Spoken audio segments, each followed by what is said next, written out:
పొదరిల్లు today episode. వాళ్ళ episode విషయానికి వస్తే మాధవ్ ఎంత చెప్తున్నా సరే చక్రి మాత్రం వినడు. కానీ చివరికి నేను ఒప్పిస్తాను అన్నయ్య అని లోపలికి వెళ్ళిపోతాడు.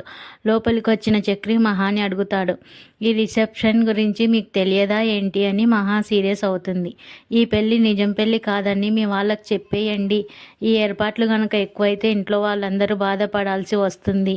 మా వాళ్ళు ఎలాగైతే అపార్థం చేసుకుంటున్నారో మీ వాళ్ళు కూడా దీనిని అర్థం చేసుకుంటే బాగుంటుంది అని మహాలక్ష్మి అంటుంది.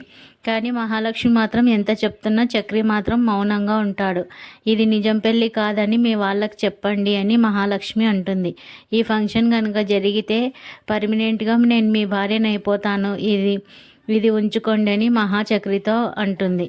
ఇక మహాచక్రి లోపలికి వెళ్ళి మాట్లాడుకుంటూ ఉంటారు. ఈ ఇంట్లో ఇలా ఫంక్షన్ గురించి చెప్పకుండానే అన్ని ఏర్పాట్లు చేశారా, ఏం మాట్లాడుతున్నారండి మీరు అని మహాచక్రిపై సీరియస్ అవుతుంది.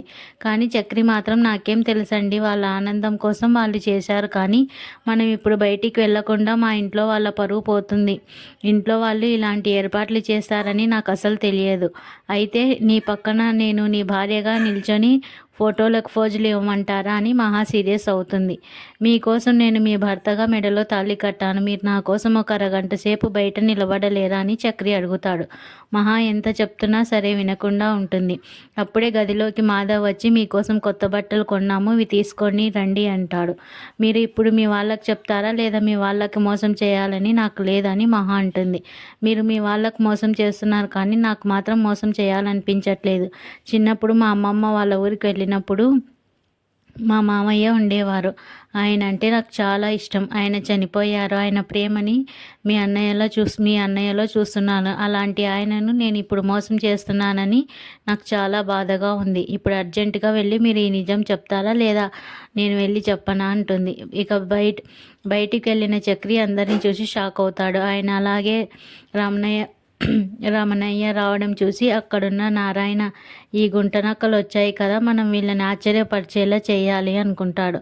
ఇక తాయారు మాత్రం ఈ ఫంక్షన్ జరుగుతుందా లేదా అని చూడటానికి వచ్చింది. ఇకపోతే గాయత్రి వెనుక గుమ్మం నుంచి లోపలికి వచ్చి ఇంకా చక్రి రెడీ అవ్వలేదు అంటుంది. ఇక పెళ్లి కూతురు ఎక్కడుంది, ఆమెను రెడీ నేను చేస్తానని లోపలికి వెళ్తుంది. కానీ అక్కడ పరిస్థితి చూసి గాయత్రి ఏం జరుగుతుందో కనుక్కోకుండా మాట్లాడేస్తుంది. మహా గాయత్రి మాటలు విని చిరాకు పడుతుంది. మీ పెళ్ళి ఎలా జరిగింది అని గాయత్రి అనడంతో మహా సీరియస్ అవుతుంది. మీరు ఇక్కడ పెట్టేసి వెళ్ళిపోండి అంటుంది. ఇక గాయత్రి మాత్రం నేనేం తప్పు చేశాను, ఏమైనా తప్పుగా అన్నానా, తప్పుగా మాట్లాడానా అని అడుగుతుంది. మీరు దయచేసి ఇక్కడ నుంచి వెళ్ళిపోండి అనే మహాదండం పెడుతుంది. ఇక గాయత్రి బయటికి వెళ్ళగానే ఆ పెళ్లి కూతురికి కోపం ఎక్కువ అనుకుంటాను, నాకు దండం పెట్టి బయటికి వెళ్ళమని మంచి మర్యాద చేసింది అని అంటుంది. ఇక వాళ్ళ నాన్నకు సీరియస్గా ఉందట, అందుకే అలా మాట్లాడి ఉంటుంది, నువ్వు ఏమీ అనుకోవద్దని గాయత్రిని మాధవ్ అంటాడు. ఇక బయట ఫోన్లో ఒక మెసేజ్ రావడం అందరూ చూస్తారు. వార్తల్లో చక్రి మహా పెళ్లి గురించి చెప్పడంతో అందరూ ఒక్కసారిగా షాక్ అవుతారు. మహాచక్రి చాలా ధైర్యం చేసి ఈ పెళ్లి చేసుకున్నాడు.